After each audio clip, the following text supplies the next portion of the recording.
Assalamualaikum warahmatullahi wabarakatuh. Salam sejahtera bagi kita semua. Yang terhormat Ibu Nur Hasanah selaku dosen pengampu mata kuliah komunikasi bisnis dan juga teman-temanku yang saya sayangi dan saya cintai.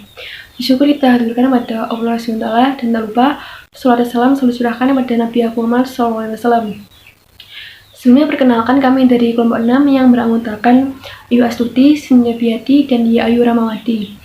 Pada kesempatan kali ini, kami dari kelompok 6 akan mempresentasikan materi tentang negosiasi. Jadi, apa sih yang dimaksud dengan negosiasi itu? Pertama yaitu pengertian negosiasi menurut KBBI, yaitu merupakan sebuah proses tawar-menawar. Jadi, proses tersebut dilakukan dengan jalan berunding untuk mencapai sebuah kesepakatan secara bersama. Jadi pada dasarnya negosiasi itu merupakan suatu bentuk interaksi yang dilakukan untuk mencapai suatu kesepakatan. Negosiasi biasa dilakukan antara dua pihak atau lebih dengan kepentingan yang saling bertentangan dan berkehendak untuk memecahkan masalah yang sempurna. Selanjutnya, ciri-ciri negosiasi. Yang pertama yaitu melibatkan dua pihak, seperti yang pertama yaitu pihak penjual dan yang kedua pembeli. Selanjutnya yang kedua yaitu adanya kesamaan tema masalah yang dinegosiasikan. Dan ketiga, dua belah pihak menjalin kerjasama. Keempat, adanya kesamaan tujuan kedua belah pihak untuk mengkonkretkan masalah yang masih abstrak. Kemudian syarat negosiasi. Yang pertama yaitu dilakukan dengan minimal 2 orang atau lebih. Negosiasi tidak dapat berlangsung jika hanya dilakukan oleh satu pihak. Contohnya, negosiasi antara pembisnis, negosiasi antara pedagang dan penjual. Yang kedua, dilakukan jika pihak yang terkait tidak menemukan kecocokan dalam menentukan keputusan. Tujuan negosiasi 1. Mencapai kesepakatan bersama. Dalam mencapai kesepakatan bersama, pihak-pihak yang melakukan negosiasi perlu mengutarakan pendapatnya. 2. Mengurangi konflik dalam perbedaan. Di dalam proses negosiasi, pasti ada sebuah konflik dan perbedaan. Negosiasi sendiri adalah upaya dalam penyelesaian konflik dan perbedaan. Jadi, mengurangi perbedaan dan konflik adalah salah satu tujuan dari negosiasi. 3. Saling menguntungkan berbagai pihak. Tujuan negosiasi yang sangat penting adalah pihak yang ikut bernegosiasi saling mendapat keuntungan. Manfaat negosiasi 1. Terciptanya kerjasama antar pihak untuk mencapai tujuan masing-masing. 2. Bisa timbul saling pengertian antara pihak yang melakukan negosiasi.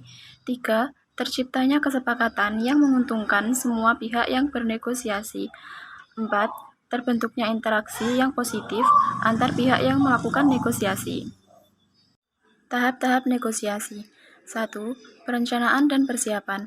Proses dalam pengumpulan data akan sangat dibutuhkan. Tujuannya adalah untuk mendukung posisi ketika bernegosiasi. 2. Menentukan aturan. Pada proses ini, seseorang harus menentukan garis besar dan aturan. Tujuannya adalah untuk menentukan apa yang akan dinegosiasikan. 3. Penjelasan. Pada tahap ini, masing-masing pihak harus saling mengutarakan apa yang diinginkannya. 4. Tawar-menawar dan penyelesaian masalah. Pada tahap ini, semua pihak akan melakukan pencarian solusi terhadap masalah. Semua pihak yang terlibat tidak diharapkan untuk saling fokus terhadap masalah dan kepentingannya. 5. Penutupan dan implementasi. Pada tahap ini, semua sesuatu akan diputuskan secara bersama-sama. Selanjutnya adalah jenis-jenis negosiasi. Yang pertama, negosiasi formal adalah kegiatan negosiasi yang dilakukan untuk mendapatkan kesepakatan dengan menempuh jalur hukum. Yang kedua, negosiasi informal adalah negosiasi yang bisa dilakukan di mana saja tanpa memerlukan jalur hukum. Yang ketiga, negosiasi dengan pihak penengah adalah negosiasi yang dilakukan oleh dua atau lebih pihak negosiator sehingga setiap keputusan dan proses negosiasi akan memerlukan pihak penengah yang sifatnya netral. Yang keempat, negosiasi tanpa pihak penengah adalah negosiasi yang dilakukan tanpa membutuhkan bantuan pihak penengah dan umumnya hanya terjalin antara dua pihak saja. Negosiasi kolaborasi adalah jenis negosiasi di mana seluruh pihak yang terlibat menyuarakan pendapat dan keinginannya sehingga terjalin kolaborasi kepentingan dan keinginan untuk bisa mendapatkan solusi terbaik. Yang terakhir adalah negosiasi dominasi, adalah jenis negosiasi yang akan menguntungkan salah satu pihak saja dan pihak lainnya tidak banyak mendapatkan keuntungan. Negosiasi akomodasi adalah negosiasi di mana pihak yang melakukan negosiasi hanya akan mendapatkan keuntungan yang sedikit, bahkan bisa saja pihak lawan mendapatkan keuntungan yang banyak. Yang terakhir adalah negosiasi loss.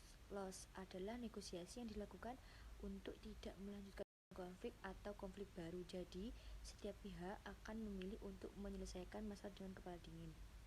Sekian presentasi dari kelompok kami. Apabila ada kesalahan, kami mohon maaf yang sebesar-besarnya. Assalamualaikum warahmatullahi wabarakatuh.